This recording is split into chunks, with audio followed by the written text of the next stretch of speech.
जय हो द्वारकाधीश। आज का टॉपिक है आज रात की उनके दिल की बातें और क्या हो सकती हैं वो बातें, ये जानने की कोशिश करेंगे आज की रीडिंग से। ये मेजर आर्काना का ही डेक है जिसमें से लेंगे हम 7 कार्ड और ट्विन ट्विन डेक में से लेंगे 9 मैसेजेस। तो शुरुआत करते हैं कार्ड शफल करके। जनरल रीडिंग है तो आपके साथ जो कार्ड्स आपको लगते हैं रेजोनेट हो रहे हैं वो रीडिंग डेफिनेटली आप ही के लिए।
शुरुआत करेंगे हम टैरो से। पहला जो कार्ड आया है वो डेथ का है। स्कॉर्पियो का आपका या उनका साइन हो सकता है, यानी कि वृश्चिक राशि।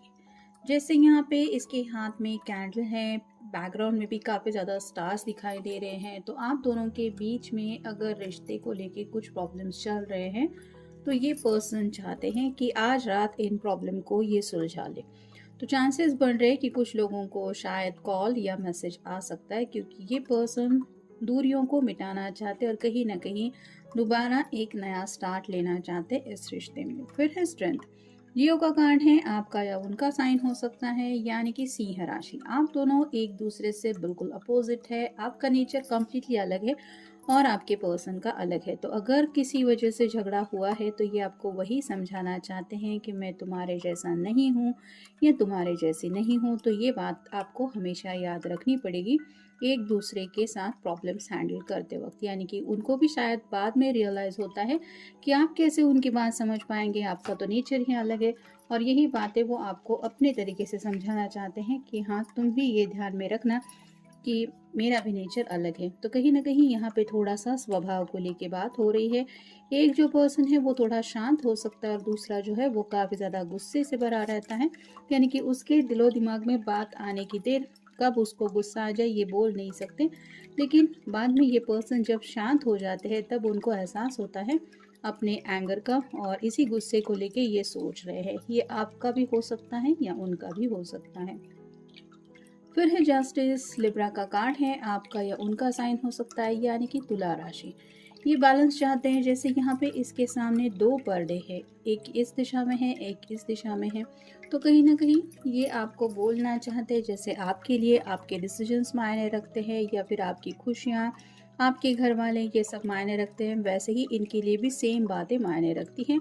और कहीं ना कहीं एक दूसरे के साथ अगर ज़िंदगी में आगे बढ़ना है तो एक दूसरे के जो इम्पोर्टेंस है लाइफ में या फिर जो प्रायोरिटीज़ हैं उनको भी इम्पोर्टेंस देने पड़ेंगे, यानी कि इनको भी ये ध्यान में रखना पड़ेगा आपके लाइक्स और डिसलाइक्स के बारे में। वैसे ही उनके दिलो दिमाग को भी आपको समझ के लेना पड़ेगा, यानी कि आप अगर चाहते हैं कि आपके पर्सन की तरफ से थोड़ी ज़्यादा अंडरस्टैंडिंग आपको चाहिए, तो वैसे ही ये भी आपसे वही उम्मीद कर रहे हैं कि आपकी तरफ से भी वो सेम एक्सपेक्ट करते हैं। यानी कि यहाँ पे किसी भी थर्ड पर्सन की ज़रूरत नहीं है आप दोनों के बीच के मसले सुलझाने को। उनको लगता है हम आपस में जो बातें हैं वो सुलझा सकते हैं, लेकिन दोनों भी अगर सच्चे दिल से कोशिश करें एक दूसरे को समझ के लेने की या फिर एक दूसरे के पॉइंट ऑफ व्यू को समझ के लेने की, तो ही बात बन सकती है। फिर है द टावर।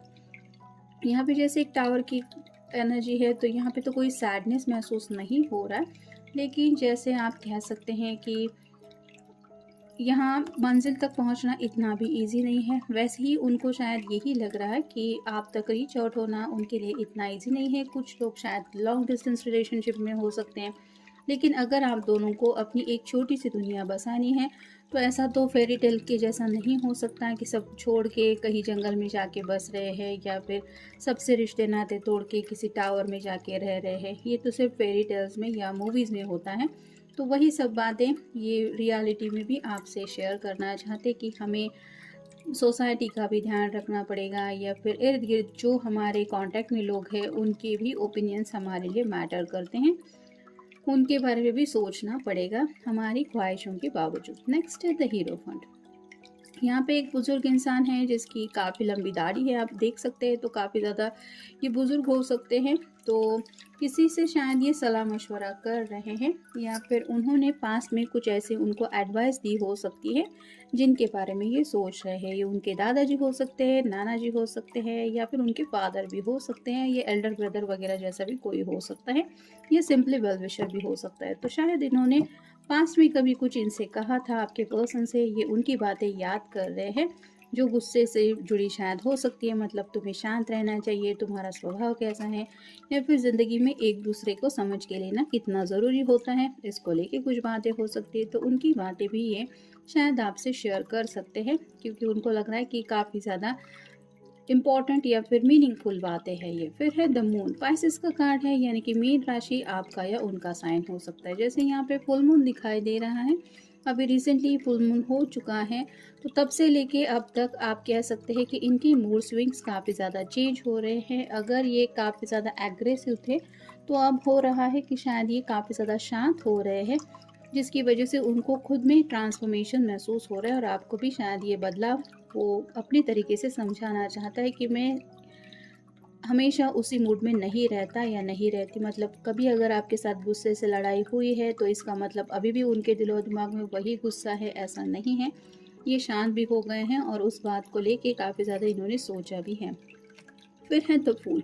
यहाँ पे भी आप देख सकते हैं कि न्यू बिगिनिंग को लेके काफ़ी ज़्यादा ये एक्साइटेड हैं। जैसे फूल की एनर्जी होती है, काफ़ी ज़्यादा केयरलेस होता है वो, आगे बढ़ने को रास्ता नहीं होता फिर भी उसको डे ड्रीमिंग करते हुए आगे बढ़ना होता है। वैसे ही आपके पर्सन शायद आपको यही समझाना चाहते हैं, जो होगा वो देखा जाएगा, तुम ज़्यादा सोचा मत करो या सोचो मत। तो शायद उनको पता है कि आप अगर उनसे बातचीत नहीं कर रहे तो या नहीं कर रहे तो कहीं ना कहीं आप उस झगड़े को लेके या फिर इस साइलेंट मोड को लेके काफ़ी ज़्यादा सोच रहे होंगे और ये नहीं चाहते कि आपको ऐसी ही एनर्जी में वो रखे।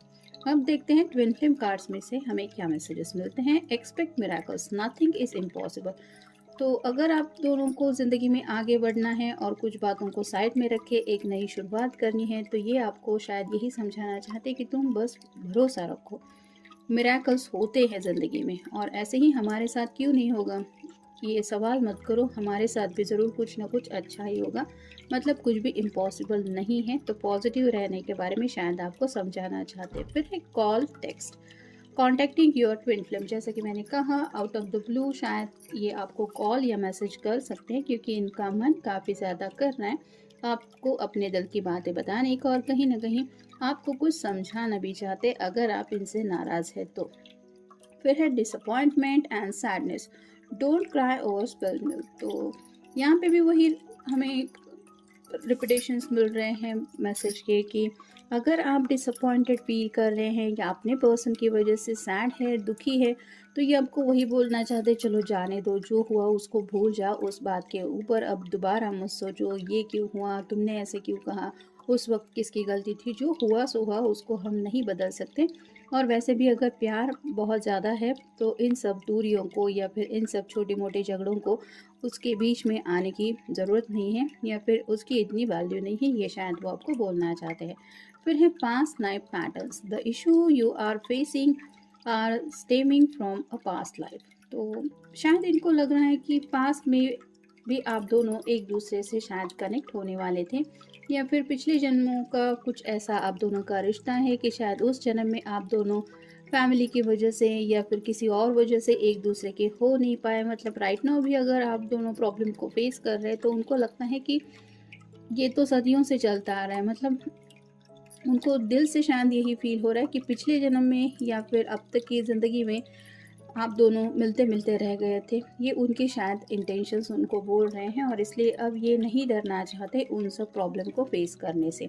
तो शायद इसलिए आपको समझाना चाहते कि बस तुम मेरा साथ देना, बाकी तुम किसी के बारे में मत सोचो, जो भी प्रॉब्लम्स आएंगे या आ रहे हैं हम मिल के सॉर्ट आउट कर लेंगे। फिर है love beliefs, limitations and underlying blocks. तो प्यार पे बस यकीन रखने के बारे में आपको समझाना चाहते हैं, और जो लिमिटेशंस है यानी कि घर की तरफ से अगर कुछ लिमिटेशंस आ रहे हैं या आगे बढ़ने में कुछ प्रॉब्लम्स आ रहे हैं, तो ये उन बातों को साइड में रखना चाहते हैं या फिर आपको बोलना चाहते हैं कि उन बातों को ध्यान में मत दो। ये बस इस बात की पे फोकस रखो कि प्यार हम एक दूसरे से करते हैं। फिर है divine timing, something is about to happen was mean to be. तो डिवाइन टाइमिंग के ऊपर इनको काफ़ी ज़्यादा यकीन है और आपको यही बोलना चाहते हैं कि जो जिस वक्त होना है वो हो के ही रहेगा, उसको दुनिया की कोई ताकत नहीं रोक सकती। तो अगर घर वालों की तरफ से कुछ दिक्कतें आ रही हैं तो ये आपको इस बात को लेके रिलैक्स फील करवाना चाहते कि डोंट वरी, सब सही हो जाएगा सही समय आने पे। फिर है forgiveness, your counter part is working on forgiving you. तो शायद ये आपके ऊपर नाराज़ है या फिर आप उनके ऊपर नाराज़ है, ऐसा सिनारियो हो सकता है। और कोई तो है जो माफ़ी मांगने को भी तैयार है और किसी ने तो शायद दिल से माफ़ कर भी दिया है। अगर ये इतना सब कुछ हो गया है फिर भी अगर बातचीत नहीं हो पा रही तो ये पूछना चाहते हैं कि ऐसा क्यों। फिर है think twice, something is not to your highest good. तो शायद गुस्से में किसी ने कुछ सोचा है कुछ डिसीजन लेने के बारे में या फिर नाराज़ रह के कुछ फैसला किया है, तो ये पर्सन आपको बोलना चाहते हैं कि कोई भी फैसला लेने से पहले प्लीज़ दोबारा सोच लेना, और शायद उसमें कुछ अच्छा है ऐसा नहीं है। मतलब दोबारा सोचने के बारे में सोच रहे हैं अगर कुछ फैसला करने के बारे में आपके दिलो दिमाग में चल रहा है। तो जैसे मैं आगे से तुमसे बात नहीं करूँगा या फिर मुझे दोबारा कॉल मत करना, मैसेज करना, अगर ऐसा भी किसी ने किसी को बोल दिया है तो ये आपको बोलना चाहते कि दोबारा सोच लो, तुम ये जो कह रहे हो कि सच में तुम्हारे कहने का यही मतलब है। और फाइनल कार्ड है proud, you are well doing well, you are appreciated. तो कहीं ना कहीं उनको ऐसा लग रहा है कि आप दोनों भी एक दूसरे को अब तक समझ के आए हैं, यानी कि अब तक ऐसा नहीं हुआ कि प्रॉब्लम्स नहीं हैं, लेकिन फिर भी आप स्ट्रगल करते करते एक दूसरे को समझ के लेते आए हुए यहाँ तक पहुँचे हैं। और इस बात की इम्पोर्टेंस काफ़ी ज़्यादा है और आगे भी सब कुछ अच्छा ही हो जाएगा। तो एक दूसरे के ऊपर नाराज़ होने की बजाय ये बात पे फोकस करना ज़रूरी है कि मुश्किलों के बावजूद आप दोनों ने एक दूसरे का साथ निभाया है, यानी कि ये आपकी भी तारीफ़ करना चाहते हैं और कहीं ना कहीं आपको भी ये ध्यान में लाना चाहते हैं कि तुम्हारे नज़रिए से भी उस बात की इम्पोर्टेंस होनी चाहिए कि मैंने भी तुम्हारा साथ दिया है। तो कुछ छोटे मोटे मसले तो ज़िंदगी में आते रहते हैं, लेकिन इसका मतलब ये नहीं कि ज़िंदगी भर के लिए रिश्ता तोड़ के या फिर हमेशा के लिए रूठ के बातचीत बंद करो या फिर मिलना जुलना ही अवॉइड करो। तो अगर ऐसी कुछ नाराज़गी है तो इस बात को लेके ये कुछ प्रॉब्लम सॉल्व करना चाहते हैं और इन शॉर्ट आपको अपनी तरीके से बात समझाना चाहते हैं। तो ये था आज का रीडिंग, जनरल रीडिंग है। मिलेंगे नेक्स्ट रीडिंग में।